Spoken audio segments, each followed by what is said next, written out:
Hey, this is your host, Rick Houston. I had the honor of speaking at Steve Waid's Celebration of Life on Wednesday, July 15th at the NASCAR Hall of Fame. That was such an humbling event. There were about 100 people from in and around the NASCAR community there, all to pay their respects to Steve and his memory. And, what better way to share that day with our listeners than here on the podcast? The first thing that you are going to hear is Eric Quinn, who made the trip down from upstate New York specifically to give the invocation for the event. Next up is me, and I talk for a few minutes.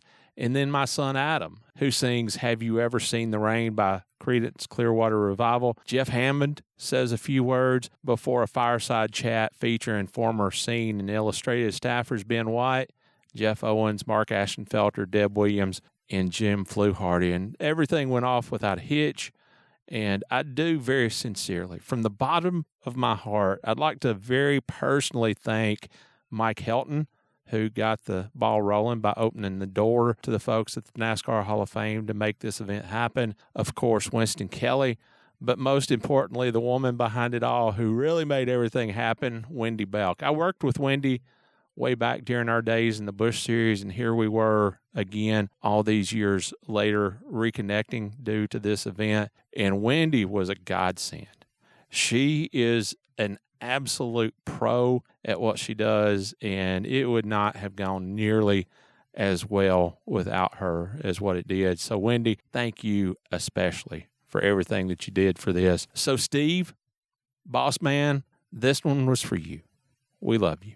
Let's pray. Heavenly Father, you are a good God, and you have a great plan, a plan that was in place long before we got here and will continue on long after we leave this earth. And in that plan, you put people in our path that bless us, that help us grow, that teach us. And Steve Waid was one of those people to the folks that are in this room.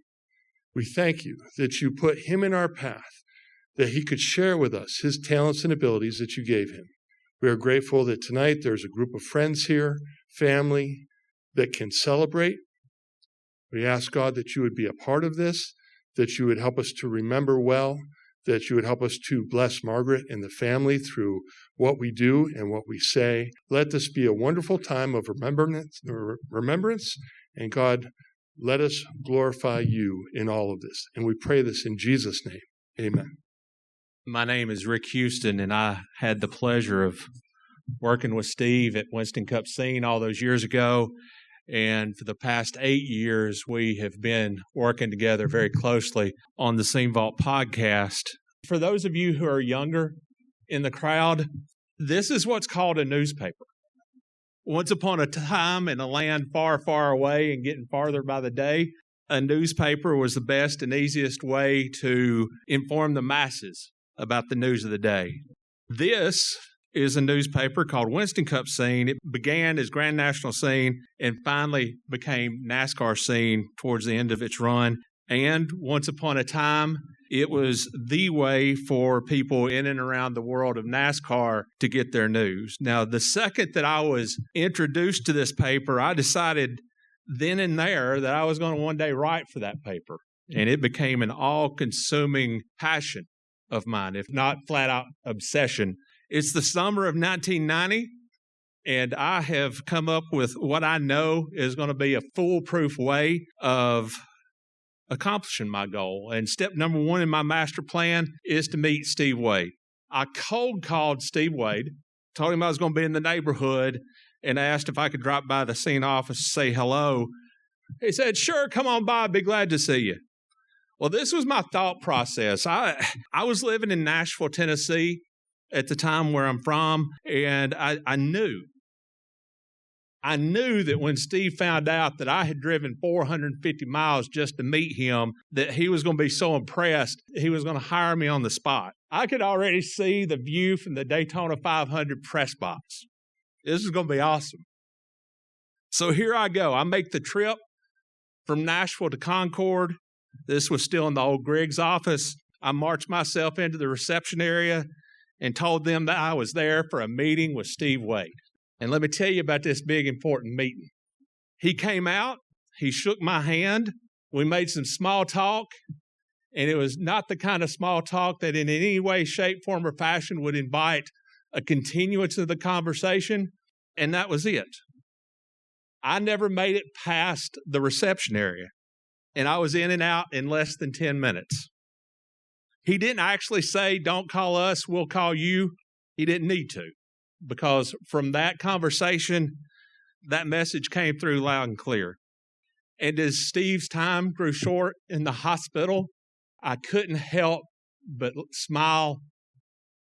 And I told Steve, we've come a long way, boss man, since that day. Well, the joke was on Steve. He only thought that he'd gotten rid of me. And over the next 4 years, I proceeded to bug the crap out of Steve and Deb Williams until they finally gave in and hired me in the fall of 1994. Although I was finally working for Scene, I never really got to know Steve that well. He was the boss.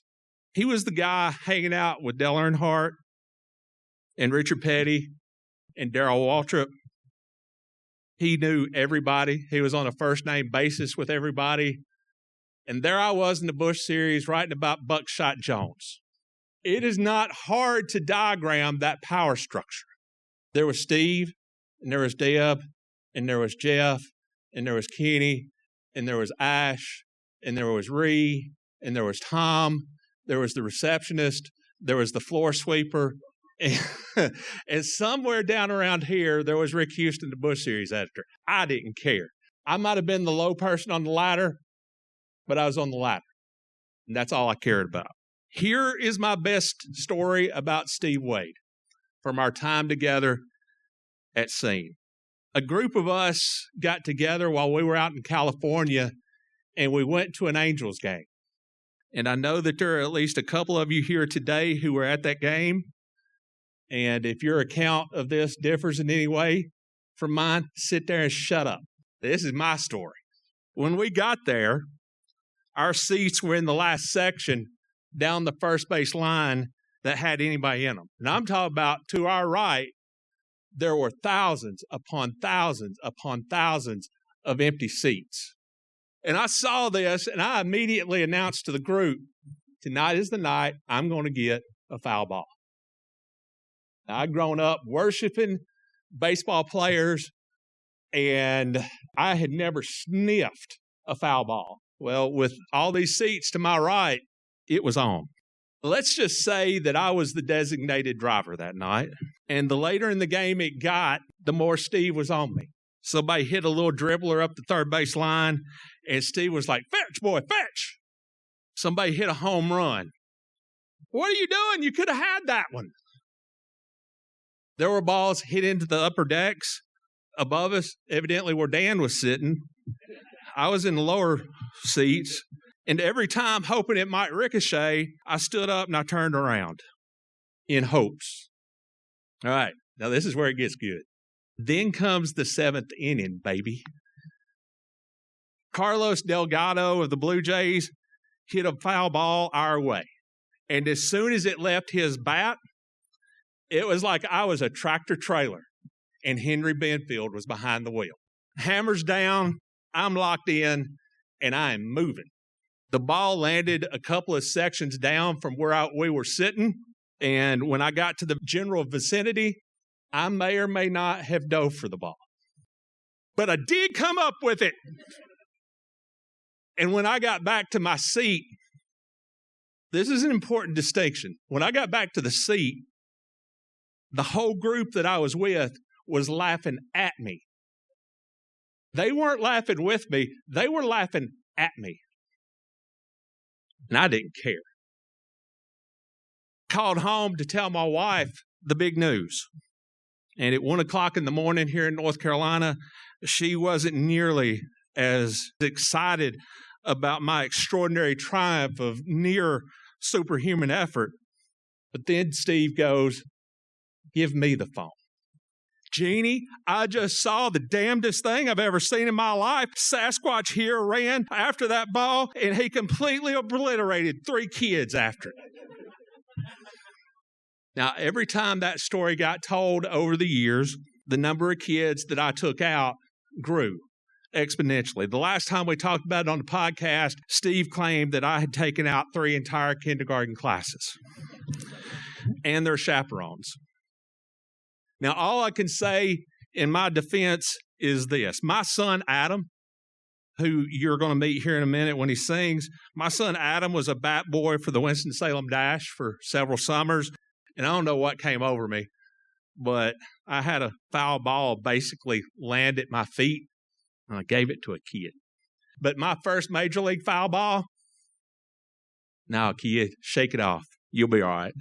Fast forward to January 2018, Steve and I had not seen each other in close to 10 years when we met for lunch. And out of that meeting, a few months later came the Scene Vault podcast. I interviewed Steve for that first episode, and the very next week, he was named that year's recipient of the Squire Hall Award for NASCAR Media Excellence. I always told him that it was the podcast that finally put him over the hump. So I interviewed him again the next week. And those 2 episodes somehow became 10 episodes. And those 10 became 100, then 200. And as it turned out, we got this close to spending 8 years together on the podcast, 50 episodes a year, just like we used to publish at Scene, for a total of 400 shows and well over 500 hours of content. You can hear the evolution of our relationship in our conversations on the show. When we started out, I still had Steve on a pedestal, and I was still a little bit nervous around Steve. But a wonderful thing happened, and Steve gradually evolved from my former boss and NASCAR media icon into one of my best friends and my sidekick and my confidant.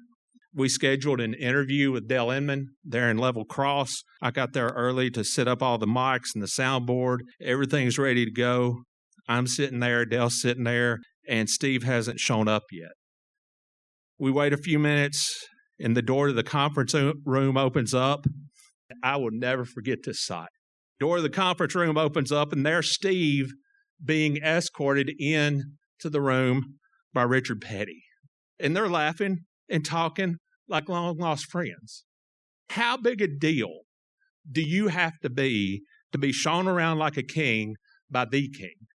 I cannot begin to tell you how many times I would call Steve after doing an interview for the podcast and telling him about the latest revelation. I would say, Steve, you're not going to believe what Pete Wright just told me about having traction control at North Wilkesboro. I'd call him a few weeks later, Steve, I know I said this the last time, but I just did the best interview that we've ever had on the show. John Dotson is an awesome storyteller. Steve, David F. might be the funniest person I've ever met. You ain't going to believe what Tim Brewer just said. Now, granted, I accept the fact that particular sentence has been said a time or two in NASCAR. You're not going to believe what Tim Brewer just said. But every time, Steve would say, man, that's incredible. You've outdone yourself this time, my friend. Nobody has this stuff. It's gold. And words cannot express what that meant to me. Now, most of you met my son Jesse as you came in. And my son Jesse is the most gentle and unassuming human being I've ever met in my life. He is the most laid back and humble soul on the planet. And yes, he's my son, but I can say that, and it's the gospel truth. Laid back, that's Jesse. Quiet, that's Jesse. Jesse Houston has been there for one interview that I have ever done in my life. And it was one that Steve and I did together for the podcast. And the conversation just so happened to be with Jimmy Spencer. And let's just say that Jimmy Spencer's rev limiter was broken that day. To this day, I can still remember the look on Jesse's face. Jesse was flat out thunderstruck by the sheer force of Jimmy's personality. Jesse still talks about that interview. But sure enough, after we finished up, Steve was like, "That's the best interview we've ever had on the podcast. We've really got something. Nobody else has that." I live for those kinds of compliments from Steve, because after all these years, I will always be the guy trying to impress Steve and trying to impress Deb. So maybe, hopefully, one day I will be able to justify their decision to hire me. I deeply miss doing the podcast with Steve. It is different in ways that I can't even express.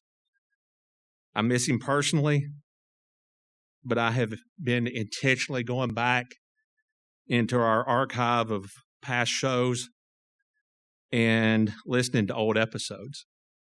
And he's right there with us, just like he always has been. Steve began writing for Grand National Scene in 1978 as a freelance writer. He was with Roanoke at the time, and so he would turn over his carbons. Now, that's even predating me. I don't exactly know what it means to turn over carbons, but he would turn over his carbons. Rob Griggs would run it, and Steve would get a few extra bucks. He joined the paper in 1981, and he was still there in January 2010 when Scene ceased publication. In those 31 years, I actually sat down and I counted. Steve produced approximately 2,700 bylines in Scene.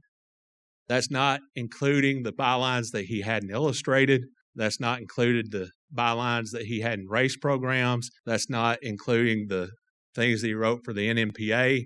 In Scene alone, we're talking nearly 2 million words. And Steve lives on in every one of them. Adam.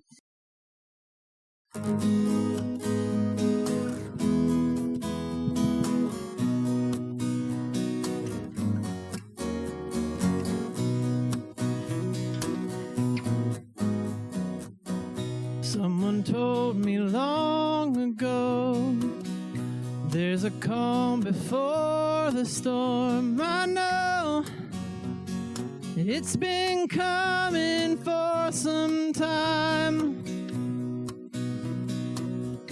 When it's over, so they say, it'll rain on a sunny day. I know, shining down like water. And I want to know, have you ever seen the rain? And I want to know, have you ever seen the rain coming down on a sunny day? Yesterday and days before, the sun is cold and rain is hard. I know I've been that way for all my time, till forever on it goes, through the circle fast and slow. I know it can't stop, I wonder. And I want to know, have you ever seen the rain? And I want to know, have you ever seen the rain coming down on a sunny day? And I want to know, have you ever seen the rain? And I want to know, have you ever seen the rain coming down on a sunny day?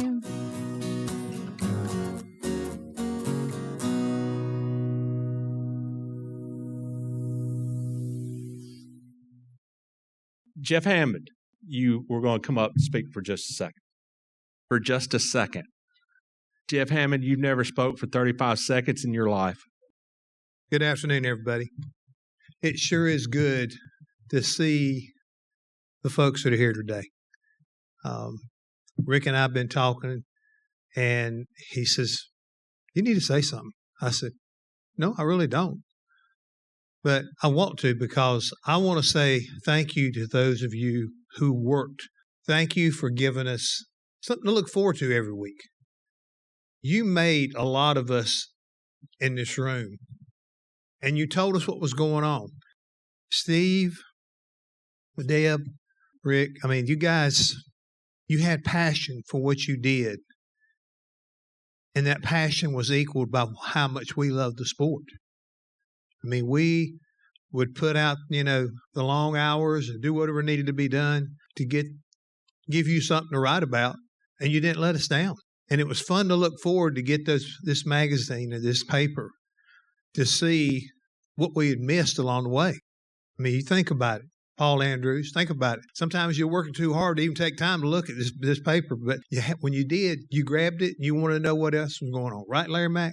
I mean, that's the cool thing about this was our world each and every week being retold by you fine folks each and every time you sit down at your typewriter, your notepads, whatever, and you let us know what was going on. And on top of that, you helped make a lot of us famous. Right, Buddy Parrott?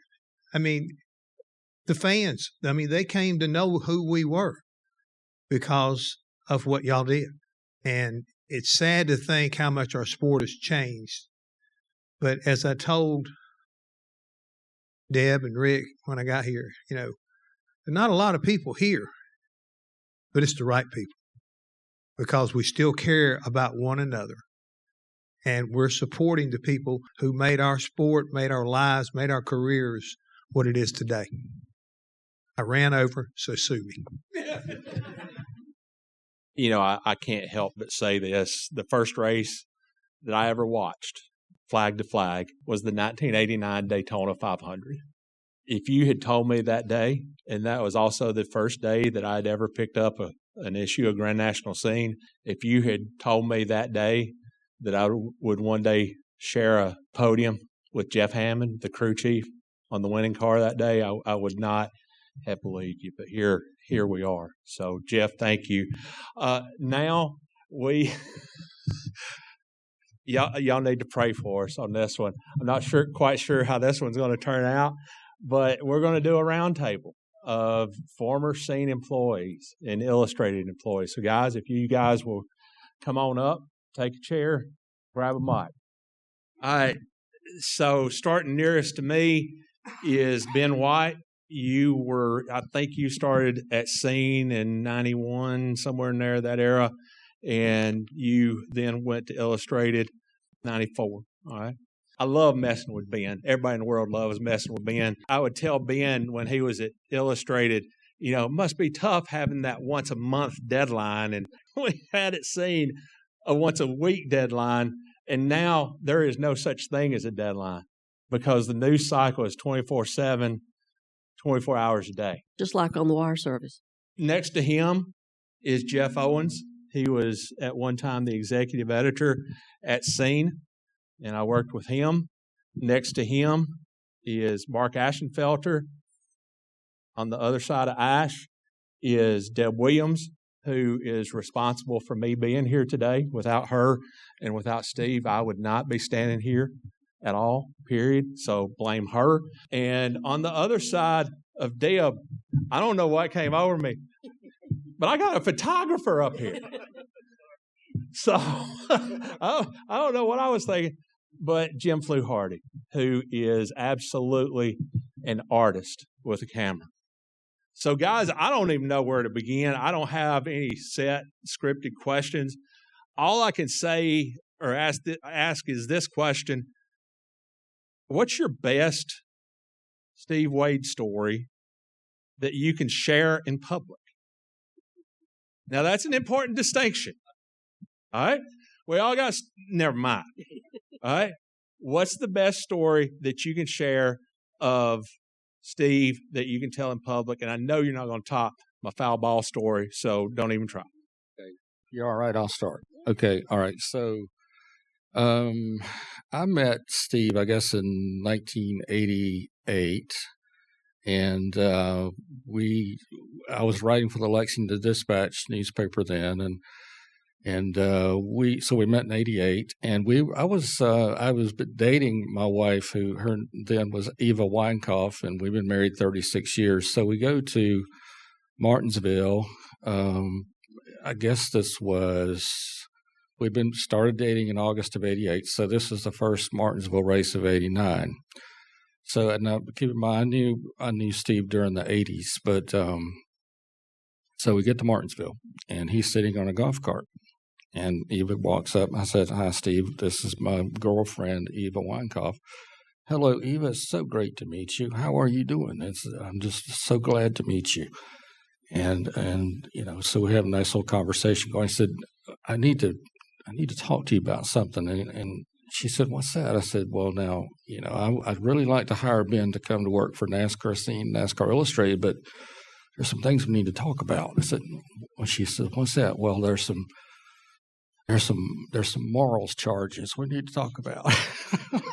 So, there's some, I'm trying to work this out with the Rowan County Sheriff's Department, and I've got some lieutenants that I know, and they're misdemeanors. They're not felonies.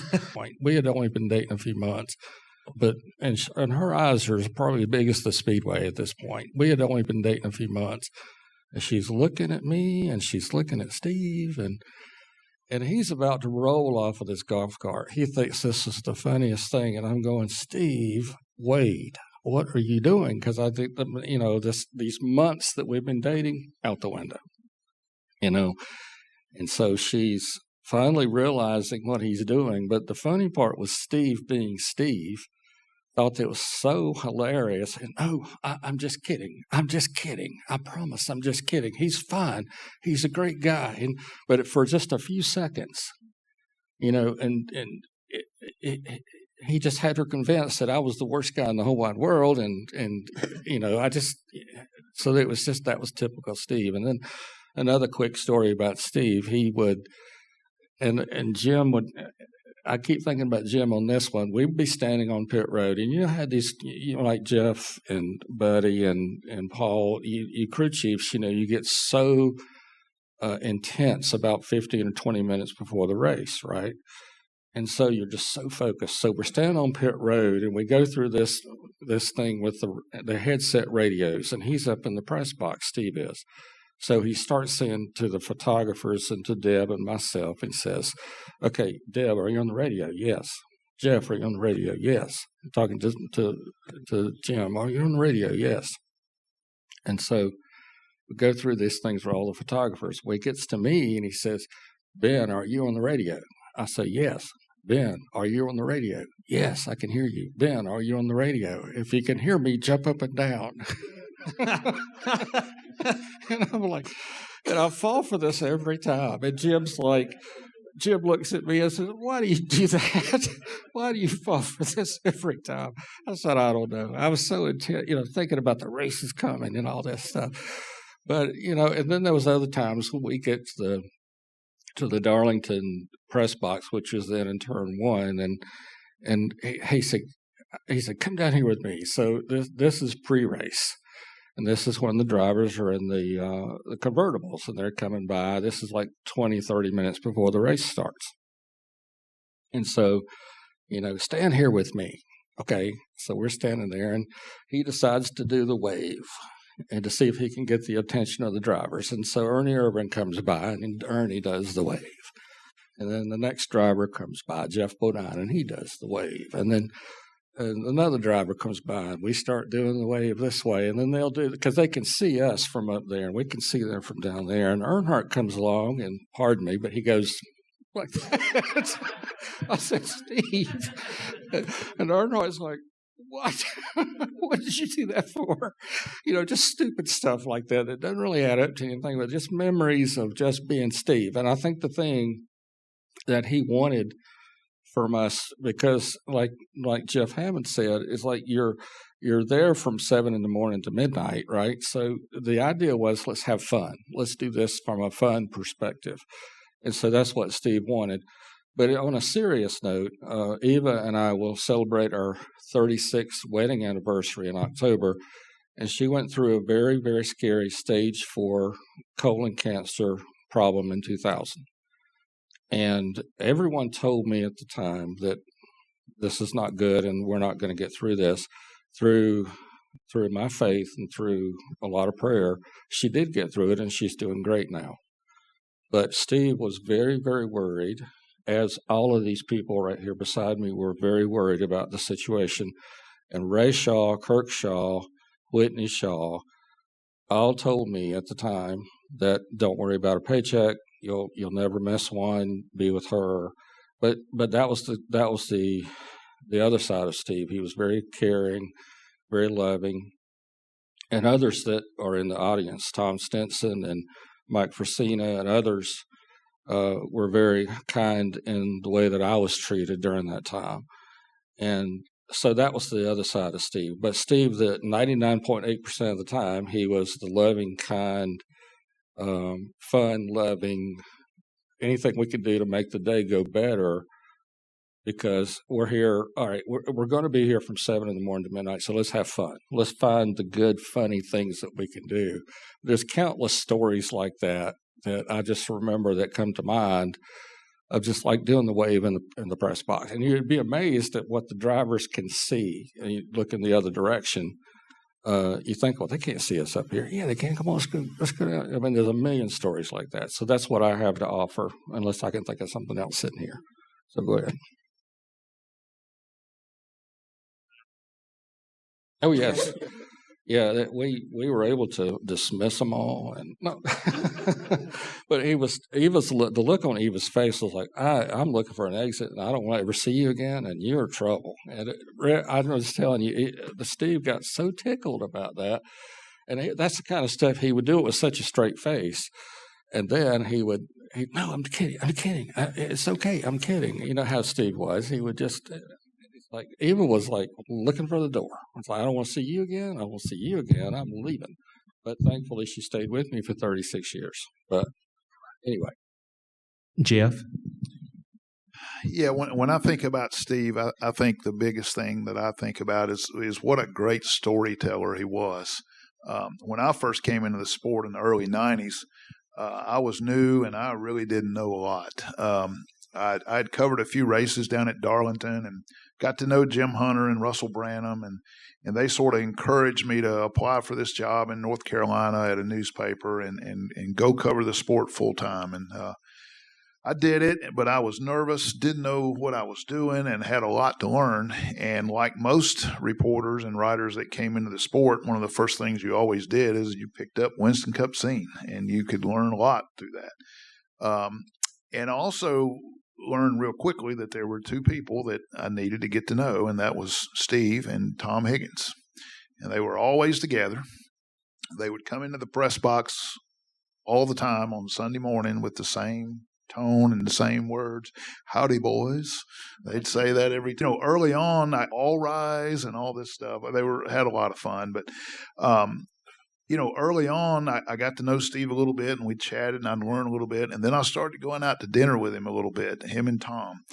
Me and Tom Stinson ran around a lot together and sort of helped each other out. And we were both relatively new to the sport, and we were just learning our way. And one of the things that we enjoyed more than anything was going to dinner with Steve and Tom. And you would hear all these incredible stories about the old days, about this driver and this crew chief and this race and tons of stories that can't be repeated. Just a lot of fun stuff. And you learned a lot about the sport that way. And I remember one night we were sitting in a restaurant in Corning, New York. We were up there for the race in Watkins Glen, and Tom and I were at dinner with Higgins and Waid, and I think we were there 3 or 4 hours with them just telling stories. And they had a street festival. I think it was a Thursday night, and they'd had a street festival. Some drivers were signing autographs, and there were a lot of fans around. And we're sitting by a window in this restaurant, And a lot of drivers were coming by. I remember Sterling came by, and I think Kyle Petty and a few others, and they would see Higgins and Waid, and here they would come. They would come into the restaurant and pull up a chair and sit down and tell a story and say hello. And it was that way with Steve everywhere you went. He knew everybody, and he had a story about everybody, and he was great at telling it. And years later, I came to work for at NASCAR scene and got to know Steve a little bit better. And when I was working on a story and I needed some background information before I went to the track and started interviewing people, I would talk to different people in the office. I'd talk to Deb and Tom Jensen, and I would wander around the building and talk to other people. We had a business journal and a sports business journal, and I would wander over there and talk to them because they covered the sport too, but from a little bit different perspective. So there was a little bit you could pick up from everybody that kind of helped you develop a plan. And my expedition would always end up in Steve's office. That'd be my last stop. And I would go in there and I'd sit down in a chair in his office and I'd put my feet up on his desk and I'd say, tell me a story about this guy or this race or this crew chief or this issue, whatever it was. And about an hour later, I would get up and I'd walk out the door and I knew what I was going to do with that story. I knew who I needed to go talk to. I knew which way the story needed to go, and I got that from talking to Steve. I mean, he truly knew everybody, knew the history of the sport, and he was a great storyteller. I think everybody that knew him knew that he could tell a tale like nobody else and make it entertaining and informative and funny, and it was just he was always just a joy to talk to, and that's what I will remember the most about Steve is he was a great storyteller. I didn't get to spend as many years working closely with him because I just joined Scene in '99, but I read him for probably 20 years before I ever met him because a friend of my dad's coworker was a weekender for Jimmy Means back in the day, so he'd get seen at the tracks and then had a subscription and would give them to my dad. So I was probably not even a teenager, and I was starting to read Scene every week. Then I was working at a paper in Pennsylvania and got to cover Dover and Pocono and got to meet Deb and knew Tom from Pennsylvania. So then when they called me for an interview, Jeff picked me up at the airport, and then Tom was out of town that day. I think he was in Hawaii working on helping out the business journal out there at the time in December of '98. So the first person I met was Steve, and it was like, holy crap, okay. So talked with him and eventually got the job and was started off mainly covering the truck series. But the days I got to know Steve best were Wednesdays when we were in the office and would go to a bunch of us would go to Open Kitchen or Tavern on the Tracks. And that's when I got to hear most of his stories since by then, I mean, with his TV show, the Fox morning show on Sundays, he wasn't at the track a lot as much on the weekends, or I was off at truck races. But I mean, it was just like all the stories that I'd read over the years just came to life. And that was just sort of a wow moment. And I hadn't been to a race in years, so it was great. Was it this winter, the podcast? Yes, sir. Yeah. Rick called and asked if I'd be a guest on the podcast. And it was the first I'd talked to Steve in years, and I'm really glad I had that chance to get caught up with him. Deb, get comfortable. Well, Steve and I worked together for 18 years, all the 18 years I was at Scene, and then the years that he was president of the National Motorsports Press Association, I was the secretary-treasurer. So I would say that over all those years, we probably got more like brother and sister, particularly if we got mad at each other or if we wanted to share a funny story. And to go to Darlington, where you were telling your stories, Ben, those of you who will remember when Country Time Lemonade was in the sport, and there was always a Country Time Lemonade container in the media center, you know, one of those ones that are constantly recirculating, and you go up and get a cup and get the Country Time out. Well, you know how miserably hot and muggy it can be at Darlington. And this was when the media center was the Wrangler building, the track right there as you come off the pit road. And it maybe you could fit 12 media people in there, scrunched up. So everybody's out in the garage, and they're talking to drivers, they're talking to crew chiefs, they're getting their stories. And while everybody's in that hot Darlington Southern 500 garage, Steve pours a bottle of vodka in the Country Time lemonade machine. Surely not. So Not everybody comes in, and they're hot, and they're getting, you know, and they're trying to write their stories, and they're drinking Country Time lemonade like crazy. And I went over to one reporter, and I said, you might want to slow down a little bit on that. Steve put a bottle of vodka in there. He said, I knew it tasted better for some reason. And then at Darlington, it was the first year I was editor of Scene, and the transformer behind what was the original press box, and then became the current press box that R.J. Reynolds built. That transformer was always blowing. And I had gone to the car to get the bundle of scenes for the press box, and I'm in the elevator coming back up to the press box, and the transformer blows. And I'm stuck in the elevator between floors 1 and 2. So I knew I couldn't ring the bell, because nobody's going to pay attention to it. They're going to think kids are playing with the elevator. I called, I got the phone, I called the office to tell them I was stuck in the elevator, and some temporary person for race week picked up the phone and said, oh, yeah, we know, we're working on it, click. I thought, I got to let somebody know I'm stuck in this elevator. So I called the Scene office in Charlotte. And they're laughing so hard. I'm saying, please, call Steve Waid in the press box and tell him I'm stuck in the elevator. So I knew they had gotten through to Steve when the next thing I hear is, well, Deb, here's another fine mess you've gotten yourself into. But when I heard Adam sing, Steve loved the Moody Blues.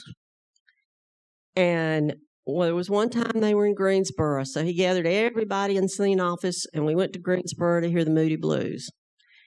The first race we went to cover in Las Vegas, who's in Las Vegas but the Moody Blues?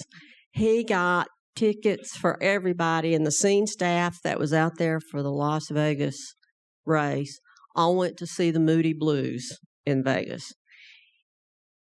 But I will close in saying I learned 2 very important things from Steve.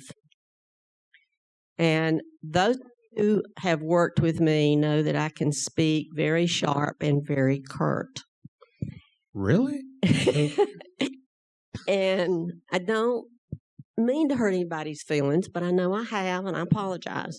But I would think, how is it that Steve can correct me for an article, something I've done wrong, and I don't get offended by it? I know he has my best interest at heart.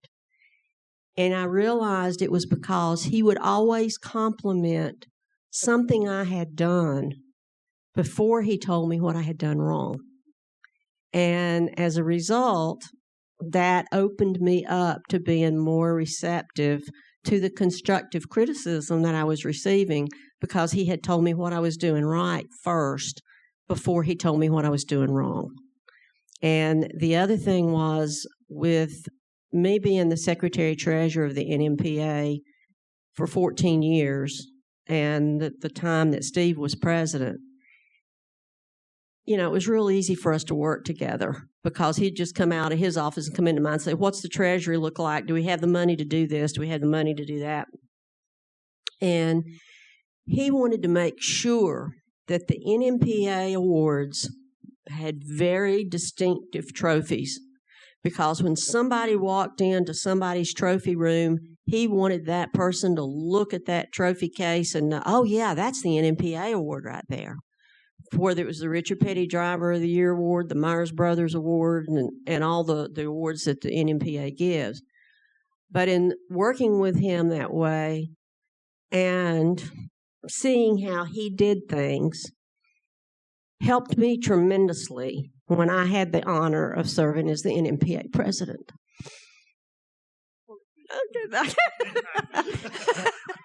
But anyway, yeah, so I learned a lot from him. We fussed and fought like brother and sister a lot of the times, but I also learned a great deal from him. And yes, Jeff, you are very correct. He's a fabulous storyteller. I mean, between him and Tom Higgins, you couldn't get any better stories. Is it working now? Okay. When I first come to work for CNN Australia, which would have been the same day as Ben, January 2nd, 1991, one of our first events coming up was the NMPA banquet. And Steve Waid and Joe Whitlock were the MCs for the event. And I just remember their chemistry, their jokes. It was a night at the Improv. I mean, those guys could put on a show like I had never seen before. So much fun to be around. I mean, he was an entertainer. He was a manager. He was a people person. And obviously helped me tremendously. You know, just being a kid from West Virginia gave me a start to do some pretty amazing things. But I also remember in the early 90s, we were in New York covering the banquet, and we were at some off location somewhere, and it's outside, and this bright yellow 57 Chevy limo pulls up, and it just sits there, and we're like, what redneck in the world would be riding in a 57 Chevy bright limo? And of course, Tom Higgins and Steve Waid open up the doors and jump out. But working for Robert Griggs, our original publisher, I didn't meet him until my first day at work, and he walks up to me, and first thing he says is, "Who the hell are you?" Right? But what I admired about Steve is his ability to be the moderator. Rob was very eccentric, very obnoxious, very loud, a genius. I mean, great leader, you know, and all that behind it. But he needed someone to soften the waters. And one perfect example of that one day was we were in the meeting in the conference room, and Ben was sitting next to Rob, and Rob is just going off about something and just laying into everybody and laying into Ben, and he gets so upset. He picks up his glasses, puts them on, storms out the door. Well, unfortunately, they were Ben's glasses. They were Rob.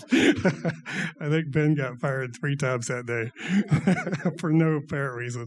But Steve would come back through. He'd put all the fires out, and boy, what a team effort between those two guys. Yeah. Really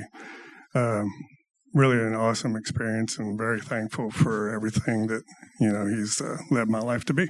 So. And someone asked me, he said, "Are you got fired 3 times today? Are you leaving?" I said, "No, he'll be back to apologize," and he did. And I'm sorry, But I want to add one more thing real quick. Steve, I've had the honor of writing 14 books about NASCAR, and the first one was called Circle of Triumph. And I would walk through the garage with Bobby Allison, and if Steve would walk up, "How's that book of yours, Circle of Jerks? How's that book?" And Bobby would never laugh out loud. He would just have this big grin on his face and always do the finger thing. He just, yes, the book is going really good. That's the Bobby Allison. But he was like, he would always call it Circle of Jerks. How's Circle of Jerks selling this week? That he would always come up with something. You never know what Steve was going to say. He was just a joyful someone to hang out with at the right. There's like all of us have said, there's a million stories that that he loved making everyone around him happy, and that's what I remember most, really. And a great storyteller, like you're talking about. I want to say one more thing, Rick. You were talking about how much it meant to you for Steve to compliment you and say what he said about the podcast. And the last time I got to see Steve, he had come to our NMPA Hall of Fame the first year I was president. And that was when we were inducting Tim Brewer and Lynn St. James and Parnelli Jones and all. And Steve walks in and he sits down, and I walked over to him and he looked at me. I looked up at me and he said, "I'm proud of you." Well, listen, guys, I would love to keep going. but I want to be respectful of the time that we have here at the Hall of Fame. Winston, thank you so much for your help in putting this together, but especially Wendy Bell. I told her today, how in the world do you plan things for a living? Because I've had a part in putting this together, and it's like chasing rabbits. It's like chasing chickens, trying to get everything in line. But Wendy, you have been a godsend, and I want to thank you very, very much. And I want to thank Margaret and Celeste. My condolences are with you. So I guess we're done. There are going to be light refreshments out in the foyer, and I appreciate you guys being here. And a lot of faces from the paper. I see a lot of faces who read the paper, and I appreciate it from the bottom of my heart, you guys being here. Thank you.